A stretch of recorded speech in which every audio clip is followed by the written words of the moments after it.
जब भी कोई घटना, विषय, मुद्दा या परिवर्तन समाज को झंझोड़ता है, उद्वेलित करता है, तब शुरू होती है एक बहस। पक्ष विपक्ष में चलते हैं तर्क, जन्म लेते हैं विचार। चर्चा, बहस, तर्क वितर्क से लेकर विचार बनने तक का सफरनामा है मून न्यूज का कार्यक्रम नजरिया। समसामयिक विषयों पर सीधी बात, नजरिया। स्थानीय मुद्दों पर आपकी आवाज, नजरिया। नमस्कार, नजरिया में आपका स्वागत है। आज हम चर्चा करने जा रहे हैं भ्रष्टाचार पर वाद, विपक्ष से तकरार। ठीक 13 महीने बाद देश फिर से अपनी सरकार चुनने जाएगा और उससे पहले ही सभी राजनीतिक दलों ने अपने तीर तर्कश तैयार कर लिए हैं, गतियों को सचेत कर दिया है, मुद्दों पे धार देना शुरू कर दिया है। इसी बीच केंद्रीय जांच एजेंसियों का विपक्षी नेताओं पे भ्रष्टाचार के मसले पर घेरा कसता जा रहा है। उसकी टाइमिंग को लेकर कुछ प्रश्न खड़े हुए हैं। जहां विपक्षी नेताओं का आरोप है कि उनकी छवि धूमिल करने का प्रयास है, वहीं भाजपा का कहना है कि यह भ्रष्टाचार पर वार है, प्रहार है।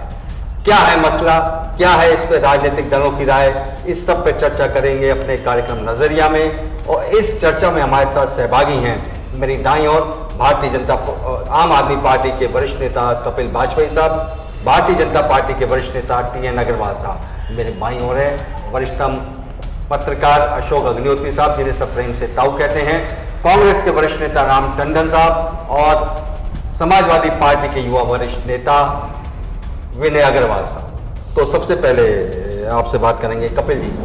आम आदमी पार्टी के दिल्ली के उप मुख्यमंत्री मनीष सिसोदिया इन दिनों जेल में हैं, उन पे गंभीर आरोप हैं और वहाँ अध्यक्ष का कहना है कि ये सरासर आम आदमी पार्टी की छवि खराब करने का प्रयास किया जा रहा है। वो एक बेहद ईमानदार आदमी को नाजायज फंसाया जा रहा है। केवल एक पे नहीं है, आपने आधा करा, मैं उसे पूरा कर दूं। सत्येंद्र जैन जी पे भी है, पिछले 8 महीने से वो भी 8-9 महीने से वो भी जेल में है। Bharatiya Janata party, ED, CBI और सरकारी सभी प्रकार की जितनी एजेंसियां हैं, उनका दुरुपयोग करने में लगता है एक्सपर्ट हो गई है। दुहाई देती है कि कांग्रेस ने किसी जमाने में करा था, कांग्रेस ने करा था तब सही था क्या, ये प्रश्न और यक्ष प्रश्न पूछते हैं। तो अगर वो सही नहीं था तो क्या आज जो आप कर रहे हो वो सही है, और उससे ज्यादा बढ़कर कर रहे हो। तब जो कुछ कसर रह गई थी, अब ऐसा लग रहा है अघोषित इमरजेंसी आजकल चल रही है। इनसे सवाल नहीं पूछे जाएं, इनके गलत कामों की तरफ कोई ध्यान नहीं दिया जाए, जो ये कह रहे हैं, जो कुछ कर रहे हैं वही सत्य है। इन सब चीजों से देश का ध्यान बटाने के लिए, खास करके मोदी जी और अडानी जी के संबंधों पे मेरे नेता आदरणीय संजय सिंह ने संसद में भी इस बात को प्रमुखता के संग उठाया कि किस प्रकार से कोयले के मामले में घोटाला हुआ और आने वाले दिनों में उसकी परिणति हमें, आपको और मध्यम वर्गीय और गरीब परिवारों को भुगतनी पड़ेगी। बिजली के उत्तर प्रदेश में 23% से ज्यादा के पैसे बढ़ने वाले हैं। इन सब चीजों से ध्यान बटाने की एक सोची समझी रणनीति के तहत, और दूसरा समूल विपक्ष का नाश करने का एक षड्यंत्र चल रहा है। लेकिन ये मालूम नहीं है, भारत में लोकतंत्र है, बाबा साहब अंबेडकर द्वारा बनाया हुआ संविधान काम करता है। चाहे जितना जुल्मी अपनी हाय हत्या मचा ले, जवाब मिलेगा और कस के जवाब मिलेगा। जनता इस बार भारतीय जनता पार्टी को उखाड़कर फेंकने में कारगर रही। राम टंडन साहब, कांग्रेस के वरिष्ठ नेताओं की बात करें तो वो भी जमानत पे चल रहे हैं इन दिनों, उन पे भी गंभीर आरोप हैं नेशनल हेराल्ड के मसले पे लेके और रॉबर्ट वाड्रा पे लेकर। तो क्या आप भी आम आदमी पार्टी की तरह कहेंगे कि ये विपक्ष कांग्रेस को कमजोर करने की साजिश है? कांग्रेस को कमजोर करने की नहीं, मैं समझता हूँ कि सन 2014 में जब मोदी जी सत्ता में आने को ललायत थे और सत्ता उनको मिली, तो उस समय उनका एक ही ध्येय था कि कांग्रेस को किसी तरीके से भारत मुक्त किया जाए। कांग्रेस को बिल्कुल धराशायी कर दिया है। कांग्रेस को कमजोर करने के लिए इन्होंने हर हथकंडा अपनाने का प्रयास किया। मैं समझता हूं कि जिस तरीके से भारतीय जनता पार्टी ने कांग्रेस को समाप्त करने के लिए कांग्रेस के नेताओं पर अनगढ़ आरोप लगाए, उनको जेल में भेजने का प्रयास किया गया, श्रीमती सोनिया गांधी और राहुल गांधी और वाड्रा को लेकर के जिस तरीके से उन्होंने CBI और CID और ED को लेकर के जिस तरीके से इन्होंने घेरने का प्रयास किया, तो मैं समझता हूं कि आज भारत उस समय विपक्ष समझता था केवल कांग्रेस को ही ये समाप्त करेंगे, लेकिन अब सब लोगों की समझ में आ चुका है ये समूचे विपक्ष को ही समाप्त कर देना चाहते हैं। ये भारतीय जनता पार्टी किसी भी अपने उस विरोधी को जो इनके खिलाफ खड़ा होने का प्रयास करता है उसको समाप्त कर देते हैं। आज मैं समझता हूं कि हेमंत बिस्व शर्मा जो असम के मुख्यमंत्री हैं, जिस समय ये इन पे आरोप लगे भ्रष्टाचार के तो जेल भेजने की तैयारी हो चुकी थी, लेकिन आज वही मुख्यमंत्री जिस तरीके से महाराष्ट्र की सरकार को बचाने का काम किया उन्होंने जिस तरीके से मोदी के हर गलत काम में, और हमारे जो गृह मंत्री हैं शाह साहब, उनको लेकर के जिस तरीके से वो आगे बढ़ रहे हैं, उनकी हर नीति को, उनके हर गलत काम के अंदर वो हस्तक्षेप रखते हैं, तो उसको आज क्लीन चिट मिल चुकी है। पता नहीं कौन सा वॉशिंग पाउडर लगाते हैं वो कि जाइए गंगा जी बीजेपी में जाइए और गंगा जी नहा करके आप बाहर आएंगे तो आप बिल्कुल शुद्ध हैं। उसी तरीके से मुकुल राय बंगाल के अंदर उनको लाए, जिस तरीके से उन पर आरोप लगे और आज वो क्लीन चिट पा करके बिल्कुल फ्रेश हो गए।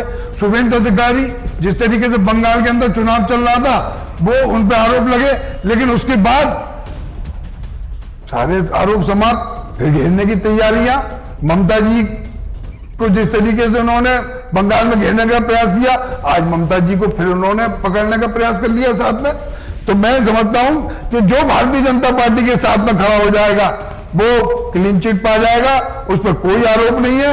और उनके उसके विपरीत सत्येंद्र जैन का जैसे आम आदमी पार्टी के मनीष सिसोदिया को ले लीजिए, अनिल देशमुख को ले लीजिए, संजय राउत को ले लीजिए, राबड़ी देवी है, नवाब मलिक है, कि अब उसकी बात सबसे बड़ी जो तलवार चल रही है आज की तारीख में वो केसीआर की बेटी कविता के ऊपर तब तैयारी चल रही है तो उनको किस तरीके से घेरा जाए, क्योंकि वो विपक्ष को एक करने का प्रयास में लगी हुई थी। तो आज मैं समझता हूं कि भारत के अंदर लोकतंत्र को पूरी तरीके से समाप्त करने का काम किया जा रहा है। विनय जी आपसे बात करें, जो नॉन विपक्ष के प्रमुख नेताओं ने प्रधानमंत्री को चिट्ठी लिखी, उसमें सपा सुप्रीमो अखिलेश यादव भी रहे हैं, जिसपे डिप्टी सीएम ब्रजेश पाठक ने कहा कि जो खुद आकंठ भ्रष्टाचार में डूबे थे आज वो भ्रष्टाचार के और वो आरोप लगा रहे हैं। क्या कहना है आपका?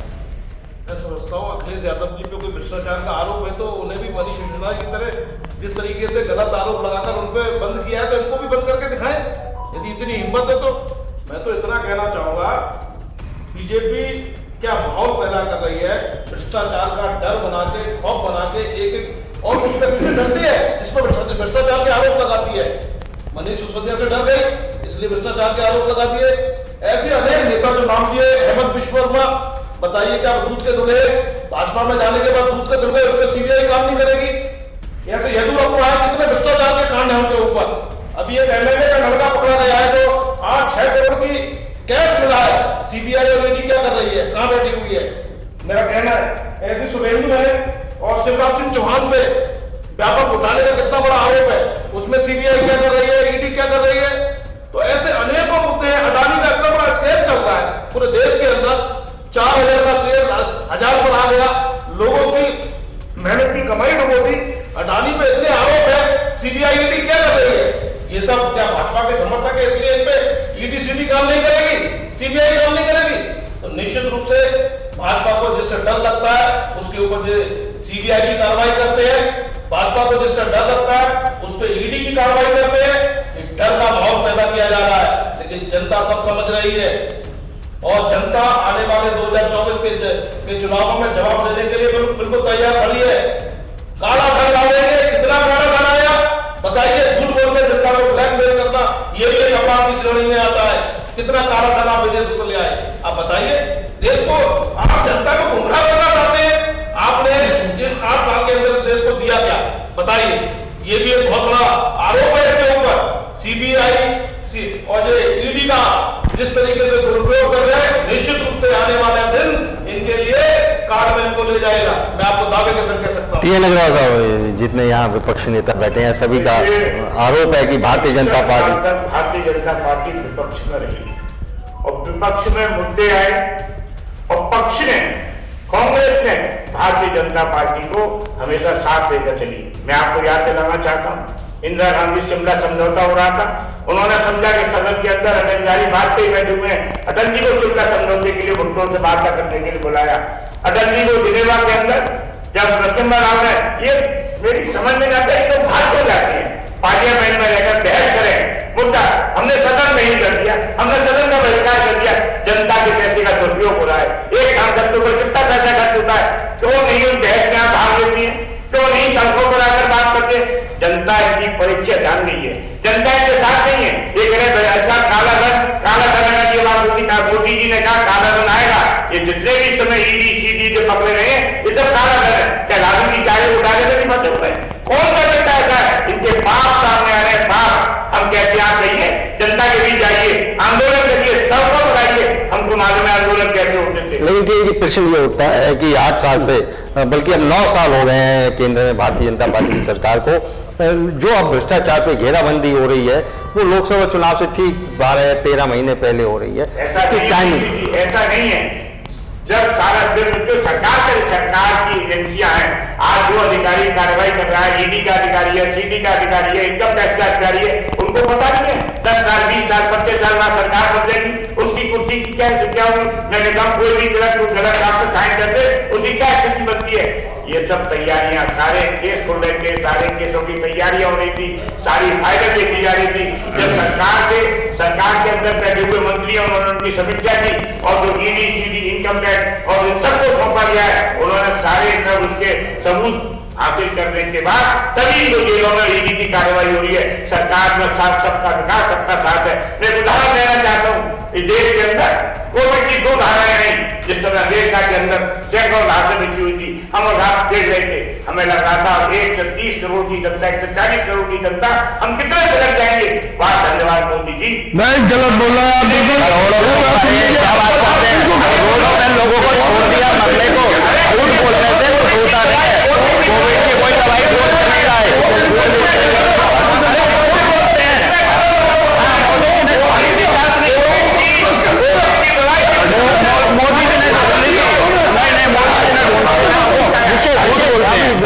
विषय से हम भटक जाएंगे। बिल्कुल थोड़ी ना बोलेंगे।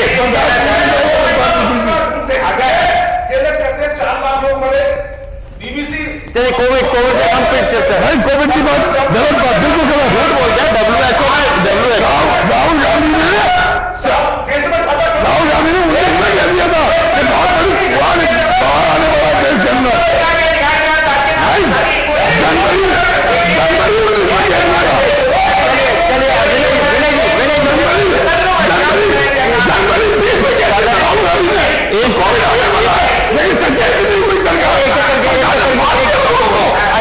मारते ना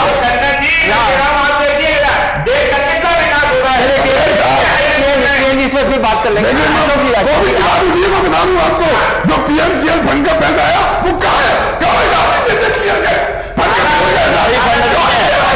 फंड ही नहीं सरकार है, बिल्कुल सरकारी फंड ही नहीं है, वहां पर भी चोरी करी है।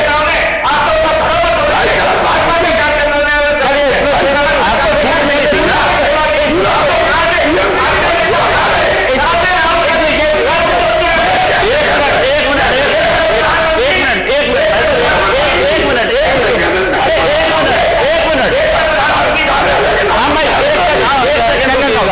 आप भारतीय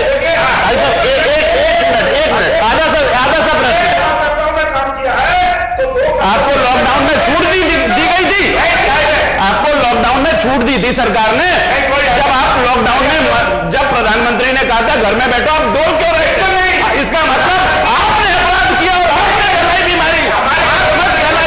बीमारी फैलाने का काम आपने किया। हम विषय से बीमारी फैला देते रहेंगे, हम विषय से तुमने हत्या करी है लोगों की, तुमने चोरी करी है, तुमने डकैती डाली है, ऑक्सीजन का सिलेंडर नहीं दे पाए, तुमने लोगों को खाना नहीं दिया, तुमने लोगों को खाना नहीं दिया, तुमने लोगों की हत्या करी। हमारे चोरी का काम करेंगे, डकैती डालेंगे। कोविड में इन्हें छूट मिली थी, लोगों को डंडा मार रहे थे, ये सेवा के नाम पे छूट मिली थी, दलाली करना चाह रहे थे, लोगों के साथ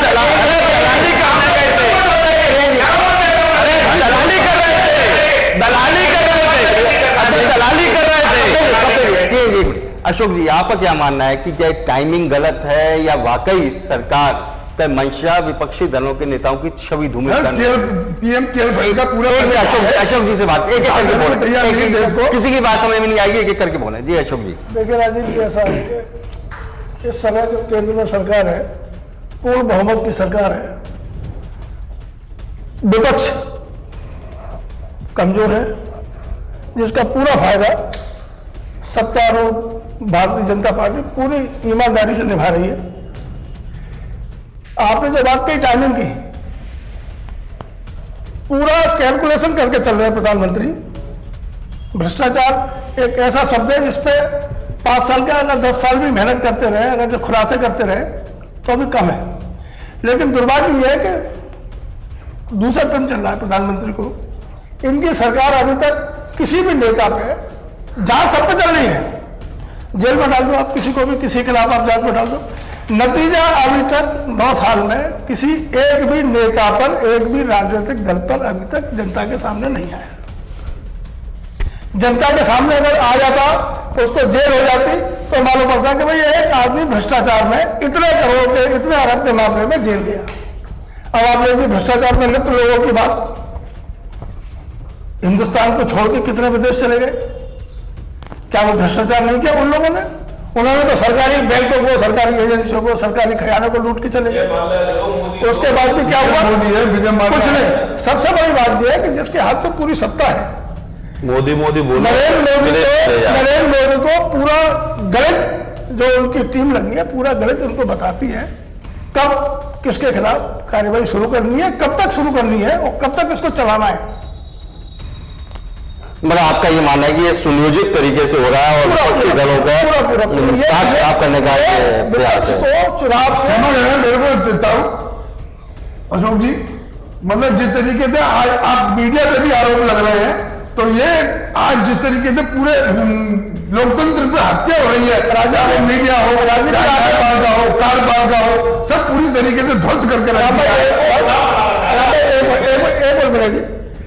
राजीव जी, आप देखिए बीबीसी कार्यालय पे, उसमें कौन सा भ्रष्टाचार हो रहा था भाई? केवल सर्वे के नाम पर उत्पीड़न करना है आपको। आपने सर्वे कर लिया, उसकी रिपोर्ट अब जनता के सामने ले आना, बीबीसी साहब ने घोटाला किया हमने, हम इसके खिलाफ कार्रवाई करने जा रहे हैं, सदन के पटल पर रखिए। आज तक प्रधानमंत्री ने एक प्रेस कॉन्फ्रेंस लिखी, सब पत्रकार वो जेल में चला जाता है। और सबसे बड़ी बात क्या है कि जो निरंकुश व्यक्ति, निरंकुश दल अगर सत्ता पर बैठेगा पूर्ण बहुमत से, चाहे भाजपा हो, चाहे कांग्रेस हो, चाहे आम आदमी पार्टी हो, सदन में कोई पार्टी भी हो, उसको सरकार के नुमाइंदों को अपनी तरह, जैसे आदमी कठपुतली नचाता है, उसको नचाना है। उसे मालूम है हल्ला करेंगे, सदन में बोलेंगे नहीं, भाग के चले आएंगे, हटाओ चलो छुट्टी खत्म। चलिए कपिल जी, बात करते हैं राजनीतिक शुचिता की। राजनीतिक शुचिता को लेकर आम आदमी पार्टी ने एक बड़ा आंदोलन खड़ा किया था और उसी की कोर्ट से जन्म हुआ था आम आदमी पार्टी का।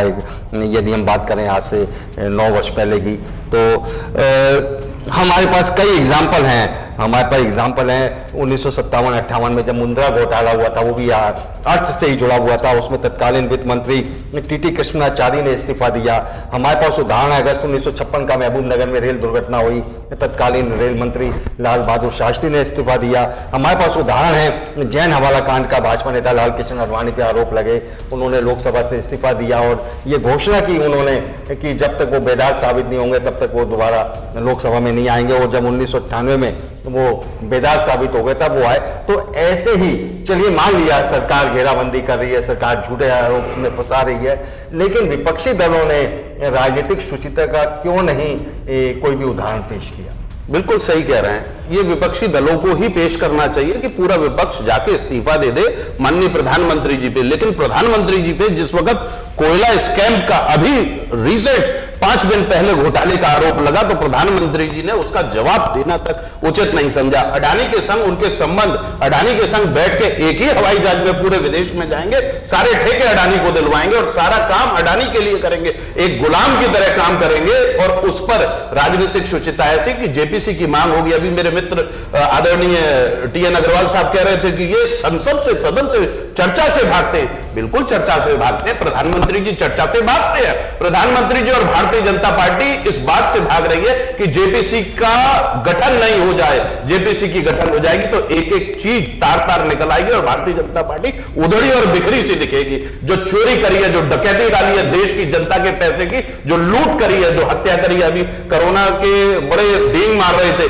कोरोना काल में लोगों को इधर से उधर भगाने में काम आपने किया है, लोगों को मारने और हत्या का काम किया। ऑक्सीजन का सिलेंडर नहीं मिल रहा था। मैं तो आवास विकास कॉलोनी में रहता हूं, मैंने देखा था एक महिला अपने पति को ऑक्सीजन देने के लिए पास में मुंह से माउथ टू माउथ ऑक्सीजन देने का प्रयास कर रही थी।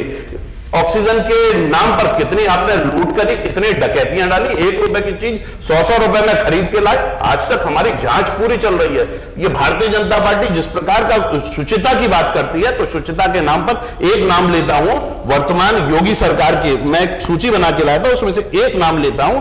वर्तमान योगी सरकार में राकेश सचान जी है, उनके पास 72 प्लॉट निकले, लेकिन शुचिता ऐसी है, नहीं नहीं मेरा लल्लू है, आजा बच्चे बैठ जा, तो मैं हलवा और खिलाऊंगा, होली का अवसर है, जय जय मदन गोपाल की, जय हो बिहारी जी की जय करके इस तरीके से लोकतंत्र का मजाक उड़ाने वाले अगर खड़े होंगे सामने, और खास करके सत्ता को ये सबसे पहले राजनीतिक शुचिता का पाठ, आपने जितने भी नाम मुझे बताए थे ये सारे के सारे नाम सत्ताधारी दलों के नाम थे, इनमें से कोई भी विपक्ष का नेता नहीं था उस वक्त। ये सारे नाम सत्ताधारी लोगों के नाम थे। जब सत्ता के ऊपर आरोप लगे तो उसको निश्चित रूप से इस्तीफा दे देना चाहिए। ये मैं आज आपके बड़े मंच से, बड़े चैनल से अपने राजनीतिक साथी, खास करके भारतीय जनता पार्टी के साथी से भी निवेदन करूंगा, राजनीतिक शुचिता की शुरुआत आपको ही करनी चाहिए। सबसे पहला काम कीजिए कि भारतीय जनता पार्टी से इस्तीफा देकर अपनी शुरुआत कीजिए कि प्रधानमंत्री से कहिए इस देश को बख्श दें, बहुत हो गया, अब इस देश को धोखा देने का काम ना करें, बहुत लूट लिया, बहुत डकैती डाल ली, इससे ज्यादा काम ना करें। आपने जितना कुछ कुकर्म और कुकृत्य करा है उससे सब लोग, दुनिया परेशान हो रही है, लोग परेशान हो रहे हैं। 450 रुपए का, 350 रुपए का सिलेंडर इनको महंगा लगता था, 1200 का कहते, अभी तो हम 12,000 का और खरीद के लाएंगे। अरे तुम किस किस को लूटोगे, क्यों क्यों डकैती डालोगे? तुमने एक मतलब रेडी वाला साधारण सा काम करने वाला, हमने बस उसके तुम्हारे 50 रुपए बढ़े हैं, उसके तो हमने 350 रुपए बढ़ाए, उसकी खाल नहीं उधेड़ी है, खाल के अंदर का बाल भी निकाल दिया है। हम और भी अभी कुछ करके दिखाएंगे चमत्कार। चलिए रामचंद्र साहब, आधी सी बात और पूरी कर लूं, ये भारतीय जनता पार्टी भ्रष्टाचार में आकंठ डूबी हुई पार्टी है और इनकी परंपरा है, ये भ्रष्टाचार में आज से नहीं डूबे हुए। बंगारू लक्ष्मण भारतीय जनता पार्टी के, अभी भैया थोड़े से हंस मुस्कुरा रहे थे तो मैं याद दिला दूं, होली के अवसर पे बंगारू लक्ष्मण भारतीय जनता पार्टी के राष्ट्रीय अध्यक्ष, वो कितने रुपए की रिश्वत ले रहे थे कैमरे पे? वो तो आपको मालूम। अरे मेरे व्यक्ति छोड़ो, आपको नहीं आते? भूल गए चाचा, अरे चाचा भूल गए तुम? नहीं वो डकैत था कि नहीं तुम्हारा? अरे नहीं, रामचंद्रन क्या जाने? अरे रामचंद्रन ने मलाई खाई, अरे रामचंद्रन ने मलाई नहीं खाई थी। तुमने, ये तुम्हारा राष्ट्रीय अध्यक्ष चोर था कि नहीं था? अरे वो डकैत था कि नहीं था? वो जेल गया कि नहीं गया? वो रिश्वतखोर था कि नहीं था? मेरे मित्र, अरे मेरे चाचा बताओ, वो चोटा था कि नहीं? चलिए रामचंद्रन साहब से बात करते हैं। भूल जाओ, तुम्हारा चोर नहीं, तुम्हारा आरोप पे स्वीकार कर लिए कि ये विपक्षी दलों पे घेरने का प्रयास है, लेकिन विपक्षी दल एक होकर सरकार को क्यों नहीं घेर रहा, सड़क पे क्यों नहीं आ रहा? यदि कोई साजिश है तो उसको क्यों नहीं सड़क पे जनता के सामने रख रहा? एक्चुअली मैं इसमें थोड़े से, यदि हम बात करें, भारत जोड़ो यात्रा पे निकले, राहुल गांधी निकले, एक कोने से दूसरे कोने तक गए, तो कोई भी विपक्ष नेता उनके साथ आगे खड़ा नहीं हुआ। उन्होंने तमाम मसलों पे आवाज उठाई थी, लेकिन उस मसले पे उसको धार देने के लिए कोई साथ नहीं आया। तो यही वजह नहीं है कि विपक्ष बटा हुआ है इसलिए सरकार मनमानी कर रही है? नहीं, ये बात आपकी मैं मानता हूं कि विपक्ष बटा हुआ है और विपक्ष हमेशा अपने हित को भी देखता है। हर व्यक्ति अपने, हर पार्टी अपने स्तर से अपने हित को देखती है। हर प्रांत में अलग अलग तरीके से अपने लोग देख रहे हैं। जिस तरीके से अभी गुजरात के अंदर चुनाव हुआ, आम आदमी पार्टी अगर चुनाव लड़ने के लिए इस तरीके से साथ में वहां नहीं गई होती तो निश्चित रूप से कांग्रेस बहुत मजबूती के साथ चुनाव लड़ी होती और बहुत आगे होती। लेकिन मैं समझता हूं कि जिस तरीके से पहले मायावती जी पूरे हिंदुस्तान के अंदर कांग्रेस के पीछे लगकर के चुनाव लड़ती थी, आज वही काम आम आदमी पार्टी कर रही है। तो कहीं समझ में नहीं आता है कि मतलब जिस तरीके से अन्ना हजारे साहब ने एक देश के अंदर आंदोलन किया और उन्होंने जिस तरीके से लोगों को साथ में लेकर के और काले धन पे और भ्रष्टाचार की बात उठाई थी, लेकिन आज उसके बाद में सरकार बनने के बाद 10 साल से क्या अन्ना हजारे ने आज तक कभी मुंह खोला कि कहां बैठे अन्ना हजारे, किस तरीके से देश चल रहा है, कहां उन्होंने नियुक्तियां कराई आज तक जो सरकार की निगरानी कर सके, कौन सी निगरानी कमेटी बनी। तो ये सब जो है केवल भारतीय जनता पार्टी और आरएसएस ने मिलकर के जो खेल रचा था अन्ना हजारे साहब के साथ, उसी का परिणाम है कि आज केजरीवाल साहब सत्ता में है, किरण बेदी जी अपना मलाई खाकर के अलग बैठ गई। तो आज जिस तरीके से विपक्ष को एक हो जाना चाहिए, अभी तक तो केजरीवाल साहब नहीं बोल रहे थे, कल दिल्ली के अंदर जिस तरीके से सिसोदिया जी और जैन साहब को जेल में डालने का काम किया भारतीय जनता पार्टी ने, तो बिल बनाने लगते हैं सबके सब लोग। लेकिन कहीं ना कहीं मैं समझता हूं कि जब राहुल गांधी विपक्ष एक करने का जिस दिन प्रयास करेंगे ईमानदारी से, कांग्रेस के इतने अच्छे कर्म नहीं है, तैयार नहीं है, जाकर देखा जाएगा। आप दूसरे आरोप मैं अपनी बात पूरी करूँ, उसके बाद में आप करेंगे, अब बात अपनी रखेंगे। तो उसके बाद में भ्रष्टाचार पूरी तरीके से पनप रहा है, लेकिन उसके अंदर कौन लोग लिपते हैं? कांग्रेस सत्ता में तो नहीं है।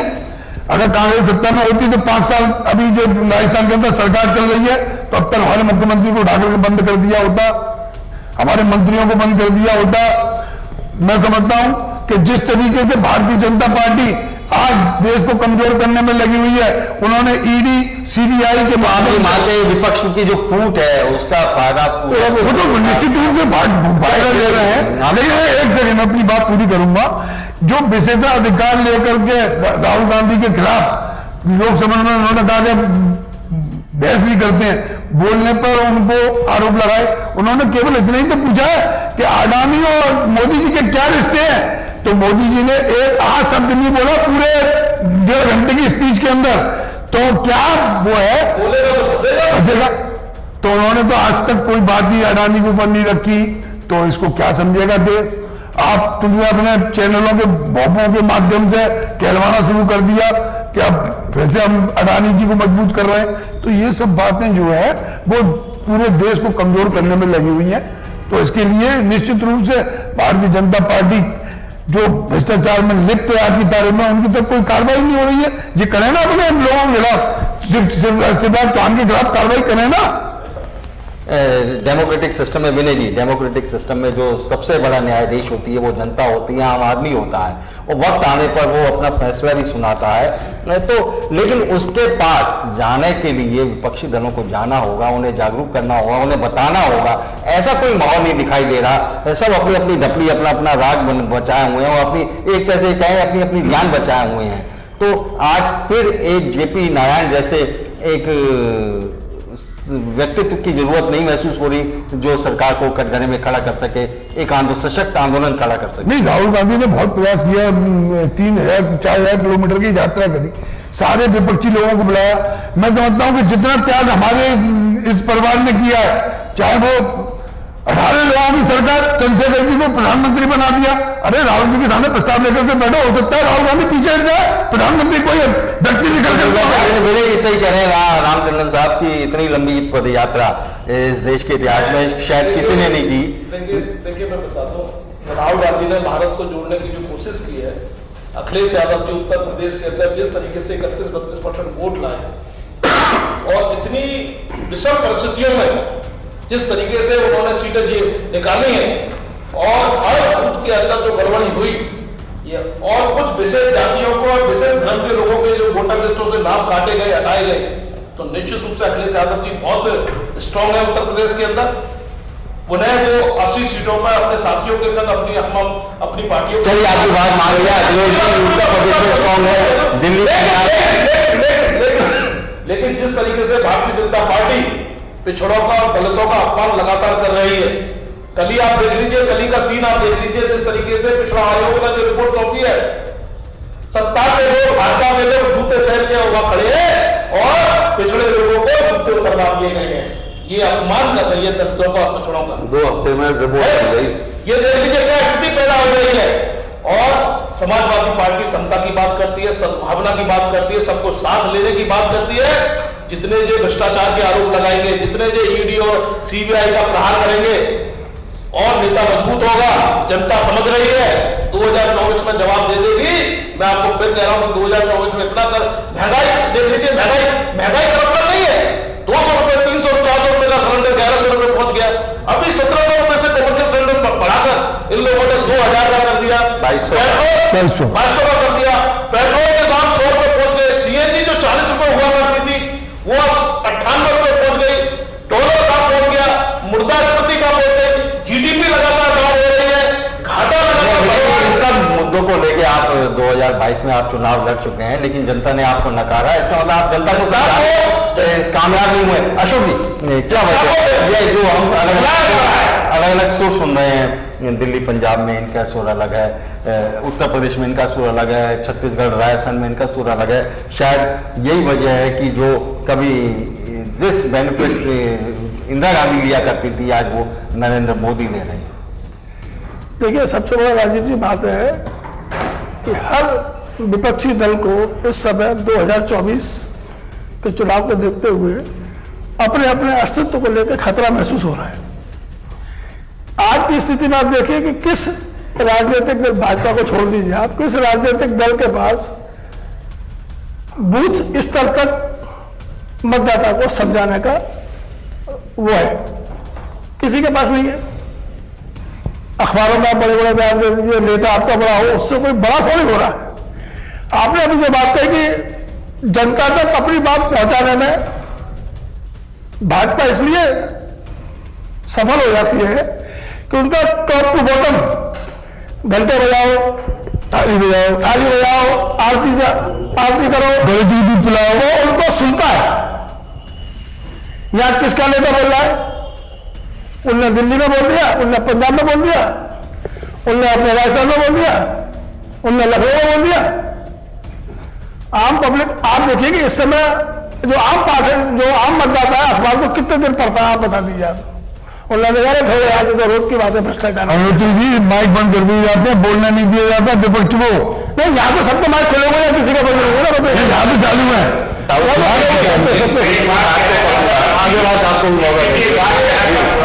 ये बड़ी देर से आप चल रहे हैं, जो मौका गुजार दिया, ये सब विरोधी दल जो धोनी मैदान में पहुंचे, उस मैदान में नीचे भारतीय प्रशासन की जनता ने टू थर्ड से ज्यादा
जीत गए, उसी मुख्यमंत्री को 4 दिन पहले